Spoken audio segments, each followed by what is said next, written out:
उत्तर प्रदेश में 11 सीटों पर होने वाले स्नातक और शिक्षक चुनाव की तैयारियों के मद्देनजर उत्तर प्रदेश के बेसिक शिक्षा मंत्री सतीश द्विवेदी तैयारियों का जायजा लेने आगरा पहुंचे, जहां उन्होंने भाजपा कार्यकर्ताओं को राज्य सरकार की योजनाओं से अवगत कराते हुए स्नातक और शिक्षक सीटों के चुनाव में जुट जाने का आह्वान किया। दरअसल पूरे उत्तर प्रदेश में स्नातक और शिक्षक सीटों पर चुनाव की तैयारियों की सुगबुगाहट तेज हो गई है। आगरा की दोनों सीटों पर होने वाली चुनाव के मद्देनजर तैयारियों का जायजा लेने उत्तर प्रदेश सरकार के बेसिक शिक्षा मंत्री सतीश द्विवेदी आगरा पहुंचे।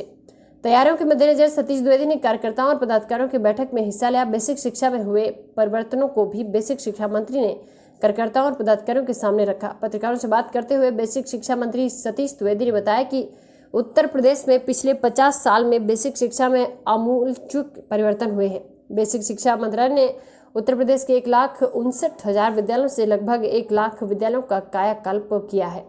विद्यालयों के लिए यह योजना बेसिक शिक्षा विभाग द्वारा चलाई जा रही कायाकल्प योजना के तहत किया गया है, जिसमें विद्यालय की बिजली, पानी, विद्युतीकरण और बिल्डिंग के दृष्टिकरण की प्रक्रिया सतत रूप से चल रही है। कार्यकर्ताओं की तैयारी बैठक थी। हमारे कार्यकर्ताओं ने, पार्टी ने बहुत अच्छी तैयारी की है और जिस तरह की जो समीक्षा हमने अभी तैयारियों की है, उस आधार पर मैं पूरे विश्वास के साथ कह सकता हूँ कि आने वाले चुनाव में हम ये आगरा की शिक्षक सीट और स्नातक सीट दोनों भारी बहुमत से जीतने जा रहे हैं। इसी तरह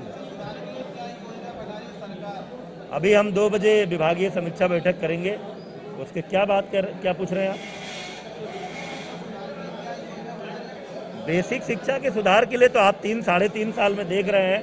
उत्तर प्रदेश में जब से भारतीय जनता पार्टी की सरकार आई है, चाहे वो ऑपरेशन कायाकल्प हो, जिसके माध्यम से हमने स्कूलों की जो अवस्थापना सुविधाएं हैं उनको ठीक किया है, छात्रों को दी जाने वाली सुविधाएं, उनका यूनिफॉर्म बदला, उनको जूता, मोजा, स्वेटर, बैग, ये सारी चीज़ें उपलब्ध कराई हैं।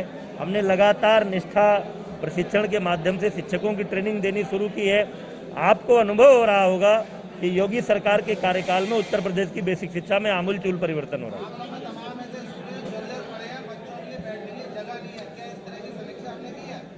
बिल्कुल किया, क्यों नहीं करेंगे। जब इस प्रदेश में 50 सालों में जो चीज़ें होनी चाहिए थी वो नहीं हुई। 3 साल से जब से उत्तर प्रदेश में योगी सरकार आई, पहला काम सरकार ने यही किया कि ऐसे विद्यालयों को चिन्हित किया जिनकी बिल्डिंगें अच्छी नहीं थी, जिनमें अवस्थापना सुविधाएं नहीं थी, जिनमें बाउंड्री नहीं थी, पीने का पानी नहीं था, विद्युतीकरण की सुविधा नहीं थी। इसीलिए तो हमने ऑपरेशन कायाकल्प शुरू कराया और पंचायत के सहयोग से, और अभी तो नगर विकास विभाग का भी हमने सहयोग ले लिया है, जिसके कारण नगरीय क्षेत्र में भी लगातार 1,59,000 जो हमारे स्कूल में थे, उनमें से लगभग 1 लाख स्कूलों की अवस्थापना सुविधाएं बेहतर कर चुके हैं। केंद्र सरकार से हमने धन मांगा था, अभी हमको पूरे प्रदेश के ऐसे लगभग 1,300 स्कूलों को फिर से गिरा करके उनके पुनर्निर्माण के लिए हमको धन मिला है। जहां पर विशेष मरम्मत की ज़रूरत है उनको भी हम धन स्वीकृत कर रहे हैं। लेकिन अब चूंकि 30 सालों से इन चीज़ों पर ध्यान नहीं दिया गया, इसलिए केवल 2 साल में, 3 साल में सारे ऐसे स्कूलों की दशा बदल नहीं सकते हम, लेकिन हम तेजी से इस दिशा में प्रयास करें। ये तो केंद्र सरकार के गृह मंत्रालय का जैसा निर्देश होगा तभी स्कूल खोलेंगे।